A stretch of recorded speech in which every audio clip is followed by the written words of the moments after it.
रेत से भरे डंपरों ने सड़कों को कर दिया तबाह। आखिर क्यों हो रहा है रात के अंधेरे में खनन का कारोबार? परमिशन होने के बाद भी दिन में क्यों नहीं होता डंपरों का आवागमन? इस मामले का खुलासा तब हुआ जब ग्रामीणों ने इसका विरोध किया। तस्वीरों में आप देख रहे हैं कि डंपर के सामने खड़े ग्रामीण डंपर को रोकने की बात कर रहे हैं, क्योंकि डंपर में मिट्टी नहीं रेत भरा है। मिट्टी की परमिशन पर रात के अंधेरे में कोसी नदी से बड़े पैमाने पर रेत निकाला जा रहा है। ग्रामीणों का आरोप है कि पिछले एक हफ्ते से लगातार कोसी नदी से रेत निकालने की प्रक्रिया चल रही है और ये रात के अंधेरे में ही होता है। खनन माफिया अधिकारियों की भी आंखों में धूल झोंकने से पीछा नहीं हट रहे हैं। मिट्टी की परमिशन के नाम पर कोसी नदी से रेत निकालकर अपने काम को अंजाम दे रहे जगह जगह गांव की सड़कों पर रेत के ढेर लगे हुए हैं। जब इस मामले की जानकारी ग्राम प्रधान से ली गई तो ग्राम प्रधान भी बचते हुए दिखाई दिए और कोई स्पष्ट जानकारी नहीं दे सके। ग्रामीणों की माने तो सड़कों पर दौड़ रहे रेत से भरे डंपर किसी भी घटना को अंजाम दे सकते हैं, क्योंकि गाँव की सड़कों पर छोटे वाहन दौड़ते रहते हैं। आखिर इस किसके इशारे पे चल रहा है ये खनन का कारोबार? कौन है इसका मास्टरमाइंड जो अधिकारियों की आंखों में भी झोंक रहा है धूल? मिट्टी की परमिशन के नाम पर खाली कर दी कोसी नदी। बाढ़ आने पर ग्रामीणों की बढ़ सकती है मुश्किलें। देखते रहिए यूपी न्यूज 24 चैनल के लिए रामपुर ब्यूरो चीफ विक्की शर्मा की रिपोर्ट। मेरा नाम मोहम्मद उमर है। कहाँ के रहने वाले हैं? मैं अटरिया के मजरे में रहता हूँ। क्या समस्या क्या है? समस्या ये है कि हमारे यहाँ अवैध खनन बड़े पैमाने पे किया जा रहा है।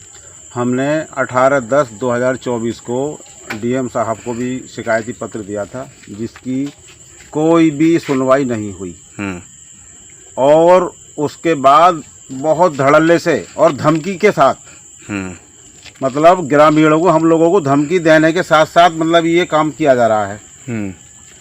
अब इससे यह है आने वाली जो बरसात है इसमें इतना पूरा खतरा बना रहेगा कि 6 फीट 7 फीट मिट्टी मतलब रेत उठाया जा रहा है। मिट्टी नहीं, मिट्टी को तो बदनाम कर रखा है इन लोगों ने।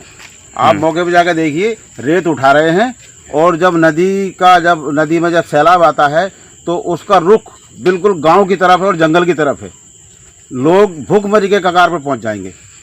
कहाँ का मामला है ये मामला है अटरिया का और रकबा लगता है पिरानपुर में।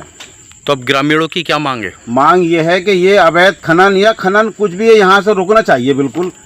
और ये समझ लीजिए कि रात भर ऐसी धूल उड़ती है, दिन भर धूल उड़ती है कि बच्चे बीमार हो रहे हैं, बड़े बुजुर्ग बीमार हो रहे हैं, बीमारी से जूझ रहे हैं। तो इसकी शिकायत आपने कहीं कही? शिकायत आज भी हमने डीएम साहब को शिकायत की है और पहले भी हमने शिकायत की थी, जिसका आज तक कोई भी हमारी सुनवाई नहीं हो रही है। किसके हैं डंपर? किसके डंपर? तो ये इकबाल भाई के डंपर भी हैं और जाकिर के भी हैं, गुलाम नबी के भी हैं, अन्य और लोगों के भी जिनको हम जानते भी नहीं।